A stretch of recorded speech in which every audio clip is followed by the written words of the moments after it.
Alors, ici, on ne commence pas en chanson, on commence en lecture, et par un texte, et puis on parlera de ce texte au fil de la soirée. Oui.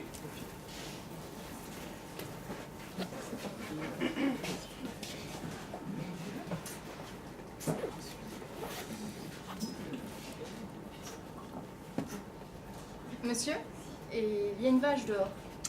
Dit-il faisant montre d'un léger embarras. Si l'inventeur ressentit quelque étonnement, il ne l'exprima qu'en vidant son verre d'un seul trait. Une vache. Et que veut-elle? Le savez-vous, Bête? Je crois qu'elle veut entrer. Et nous reste-t-il de la place? Parfois oui, parfois non. Vous savez comment cela se passe, monsieur. D'une nuit à l'autre, la situation évolue. Parfois c'est chacun un ou une, et parfois c'est chacun deux. Exactement. Bien. Ne faisons pas attendre cette vache dans le vestibule, Bess. Qu'elle entre. Merci, monsieur. Ne me remerciez pas, Bess. Avez-vous un intérêt personnel pour cette vache? Bête se hâta de préciser qu'il n'éprouvait pour cette vache en particulier, et pour les vaches en général, aucun attachement. Vous admettrez tout de même, Bess, qu'il est assez peu habituel qu'une vache vous rende visite à cette heure matinale. Non que cela me frappe comme tel. Il se prépara d'un geste délibéré un autre cocktail. Rien ne m'étonne, à dire vrai. Si un troupeau de bisons traversait cette chambre au galop, je ne s'y irais pas. Si une autruche venait me demander de lui prêter une de mes poches pour y enfouir la tête, je n'arriverais même pas, en grattant le fin fond de mon cerveau, à produire le moindre point d'exclamation. Mais faites entrer cette vache, Bess, je bavarde. Le domestique se retira. Le moment d'après, une grande et grosse vache, au doux regard, s'avança dans la chambre avec une assurance presque majestueuse. Meg et Mercure lui poussaient diligemment le postérieur. Une fois le seuil franchi, la bête se retourna avec un air de reproche, comme si cette assistante était superfétatoire. Fermez la porte derrière vous, Dit M. Hawke d'un ton calme. Il retourna vers son fauteuil, se rassit avec une lenteur étudiée. Ses yeux croisèrent ceux de la vache. Ils échangèrent un regard de respect et de compréhension mutuelle. Une amitié était née. Jusqu'ici, ni Meg ni Mercure n'avaient offert la moindre explication. Ils se tenaient l'un contre l'autre et jetaient autour d'eux des regards gênés. M. Betts, dans son coin, refusait tout contact oculaire. Il semblait le considérer comme un guide et comme un protecteur, double rôle qu'il n'avait de toute évidence aucune envie de jouer. M. Hawke se racla la gorge, ce qui fit visiblement sursauter ses trois visiteurs. Il les examina soigneusement, les uns après les autres, et décida en son fort intérieur qu'ils n'étaient pas tout à fait sobres. Il leur pardonna leur état, il leur pardonna tout. Dites-moi, cette vache, vous venez tout juste de la rencontrer à la réception? Ou pensiez-vous que j'avais envie d'une vache? Que j'éprouvais le besoin d'une vache? Son ton lent et raisonnable était celui que l'on réserve généralement aux jeunes enfants, un peu simples. Nous nous sommes dit que ça pourrait être chouette. Chouette pour qui? Chouette pour la vache ou pour moi? Pour les uns et les autres. Chouette pour tout le monde, quoi. Je vois. Donc je suppose que vous n'avez pas rencontré cette vache par hasard. Oh mais si, monsieur, par hasard. Je veux dire, nous n'avons pas planifié la vache. Bets, vous ne pouvez pas planifier une vache. Il vous faut un taureau pour cela. Oui, monsieur, il faut un taureau. Pour le moins, dit Saint-Mercure. Pas pour le moins. Un taureau, c'est tout. Ni plus, ni moins. Et une vache peut-être. Oui, une vache, bien sûr. Ok, une vache, cela va sans dire. Mais revenons à celle-ci. Puis-je savoir comment vous l'avez fait monter? Nous l'avons enfourné dans l'ascenseur privé. Ça devait être joli à voir. Et le garçon d'ascenseur n'a-t-il pas élevé quelques pitoyables protestations? Ah, ça c'est curieux, maintenant que vous le dites, fit Mercure en souriant pour la première fois. Non, il ne nous a pas opposé la moindre résistance. En fait, le garçon nous a expliqué qu'il avait transporté des choses si bizarres depuis que nous étions arrivés qu'il n'en était plus à une vache près. Et nous lui avons donné un chic pourboire. Et d'où tenez-vous cet argent? Non, je ne veux pas le savoir, ça n'a aucune importance. Disons que vous l'avez trouvé, où vous le trouvez d'habitude, au vent mauvais, tout ça. Mais c'est une chouette vache? Une superbe vache. L'un des parangons de sa race, sans doute. Mais crois-tu vraiment que ce soit une vache de chambre? Le fait est qu'une fois que nous l'avons fait entrer dans l'hôtel, nous n'avons plus su qu'en faire. Du coup, vous avez décidé de m'en faire cadeau. Vous vous êtes dit que j'avais manqué de vache jusqu'ici. Vous vous êtes monté toute une histoire, n'est-ce pas? Dites-moi, mais comment avez-vous fait entrer la vache dans l'hôtel et surtout, pourquoi? Pour tout vous dire, répondit Mercure dans un bel accès de confiance retrouvée, nous l'avons rencontrée complètement par hasard, alors que nous errions sans but au bord du fleuve. Elle était perdue, elle n'avait plus de maison, et elle ne pouvait pas rester dormir dans le parc. Oui, bien sûr, ils n'aiment pas beaucoup les vaches dans nos parcs. Une vache célibataire doit se trouver bien seule à New York. Je n'imagine même pas les sentiments d'un veau à deux têtes confronté aux mêmes difficultés. Mais continuez, je vous prie. Nous en étions restés au moment où vous rencontrez cette vache et que vous vous dites qu'elle souffre peut-être de dépression. Et que s'est-il passé ensuite? Meg, ici présente, reprit Mercure, nous a dit que vous ne supporteriez jamais l'idée que cette vache puisse errer dans les rues sans un toit sur sa pauvre tête. Et elle a insisté pour que nous l'emmenions ici. Je me demande bien comment elle a pu deviner cela. Elle a peut-être un don de double vue. Alors je lui ai dit, poursuivit Mercure, que ce n'était pas vraiment une chose à faire et que vous n'attendiez aucune vache. J'ai vraiment essayé de l'en dissuader, monsieur Hawk, mais vous la connaissez. Elle a eu un rire assez moqueur et a dit que si vous n'aimiez pas ça, vous n'auriez qu'à mettre votre mouchoir par-dessus. C'est alors que... Menteur? Je n'ai rien dit de tel, n'est-ce pas, Bess? Mademoiselle Meg, je tenais la vache, mais je dirais qu'en effet, cela ne vous ressemble pas. Qu'est-ce que je disais, hein? Cet individu est un voleur né, un menteur congénital. Et donc voilà comment ça s'est passé. Il me semble, Mercure, remarqua Hawk, qu'il y a quelques vérités dans ce vieux proverbe. Bien peu d'honneur chez les voleurs.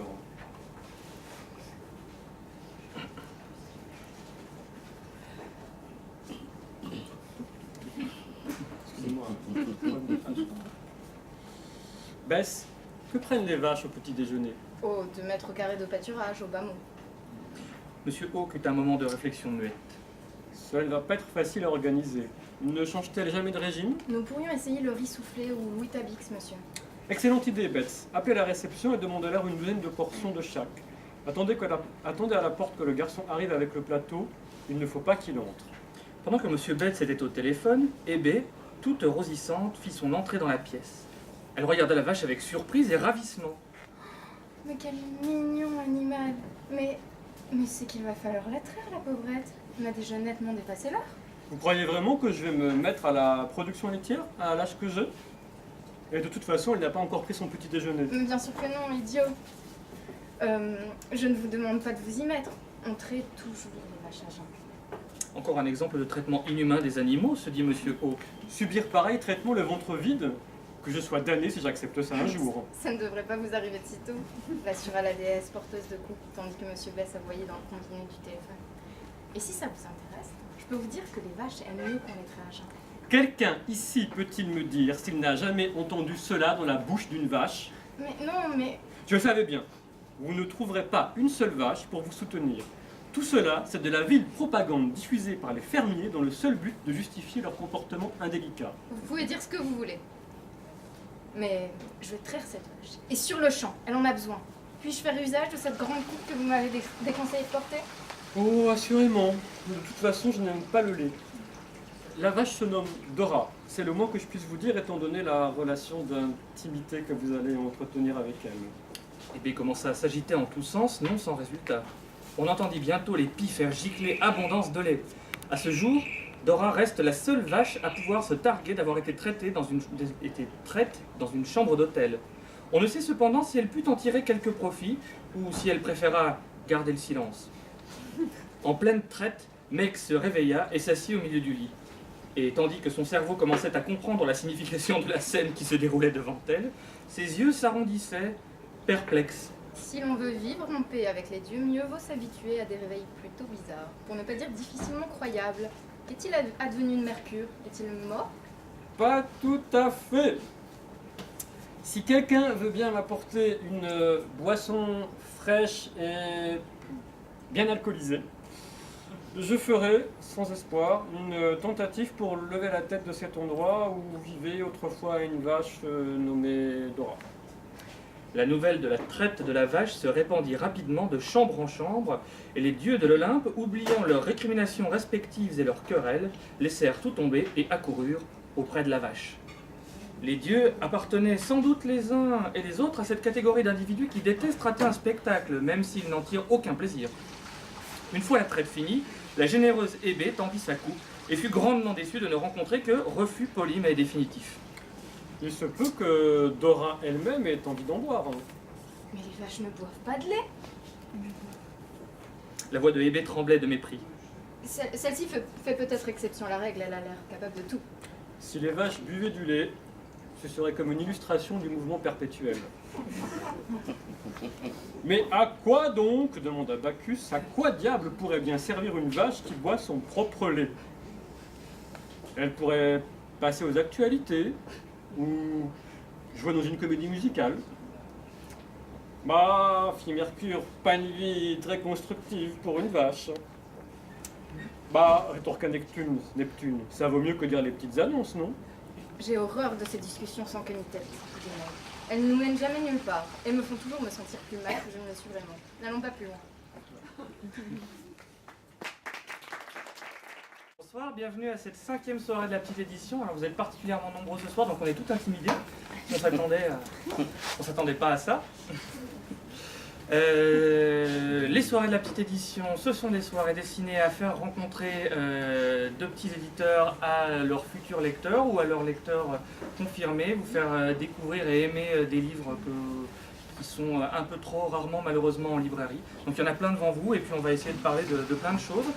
Les soirées sont donc organisées en collaboration avec la librairie du MK2 Quai de Loire et Alice qui se cache au loin là-bas. Alice et son équipe. Et ce soir, nous accueillons Jean-Luc Daciano qui va nous parler de sa maison qui s'appelle L'Œil d'Or. Bonjour à tous, merci d'être là. Spéciale dédicace à un éditeur dont c'est l'anniversaire et qui est quand même venu alors qu'il aurait dû rester chez lui à boire des verres et à faire la fête. Merci à Alice et à Julien pour ces soirées. Déjà, on va juste vous dire que le texte qu'on vient, on parle du texte qu'on vient de Oui. lire. Le texte qu'on vient de lire, c'est L'éloge de l'examen critique de la pétrification. ou La vie nocturne des dieux, qui est une petite merveille de littérature burlesque. Terence Smith, c'est l'auteur entre autres de Ma sorcière bien-aimée, qui a été étrangement adapté en série télé comique, mais en même temps un peu gentillette, puisque c'est pas vraiment un auteur gentillet.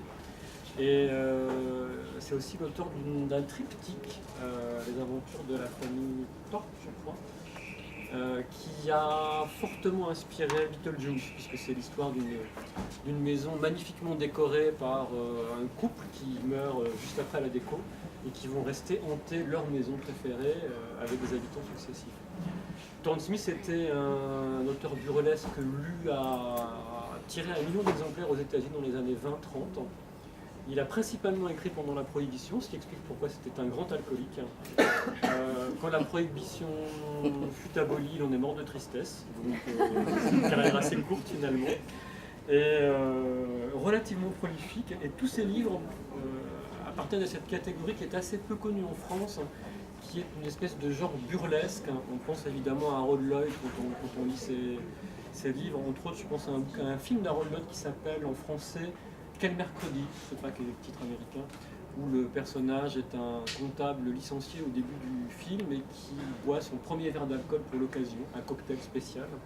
Et il a un trou noir, il se réveille, il est propriétaire d'un cirque, il est marié, il a un tigre. Et tout le film est le retour en arrière de ce trou noir.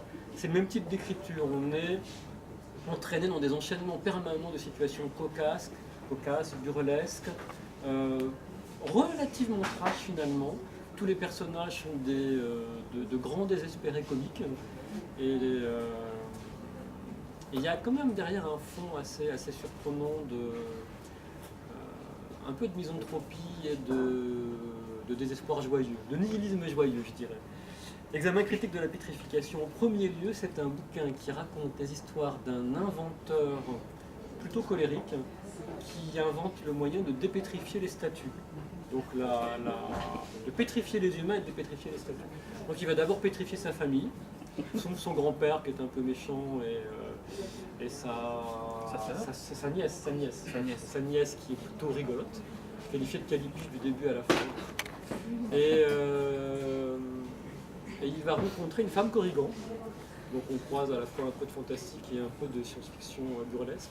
Femme Corrigan qui elle a le pouvoir de dépétrifier, donc lui pétrifie, elle dépétrifie. Donc, ça va, ça vient, il se passe plein de choses. Et donc ils vont dans un musée, ils dépétrifient les dieux de l'Olympe, précisément Diane et son arc redoutable, Vénus, magnifique mais sans bras hélas, Neptune qui revendique tous les poissons de la Terre, ce qui conduit à une bataille délirante sur le marché de poissons à New York, puisqu'il arrive et il dit ces poissons sont à moi, il veut tous les manger, les marchands ne sont pas d'accord, on se bat à coups d'anguilles, c'est assez étonnant.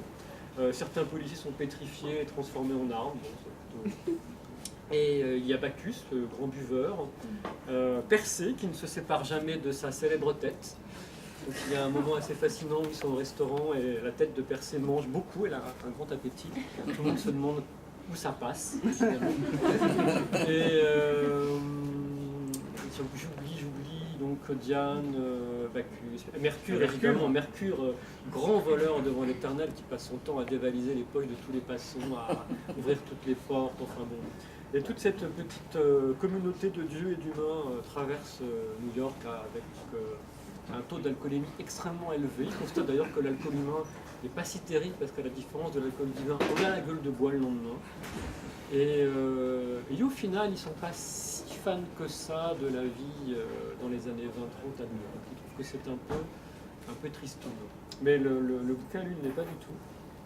Et c'est une pure merveille. Voilà, c'est un objet étonnant, c'est un objet littéraire, c'est drôle du début à la fin, et c'est extrêmement bien écrit, extrêmement bien traduit. Anne-Sylvie est censée arriver à un moment ou à un autre, la traductrice. Elle va être on parmi compte bien nous. la torturer pour avoir des secrets de traduction. Et le livre est aussi magnifiquement illustré, comme toutes les fictions de l'œil d'or, par les gravures de Sarah Dyer, qui est une graveuse, artiste, illustratrice qui vit à Lille.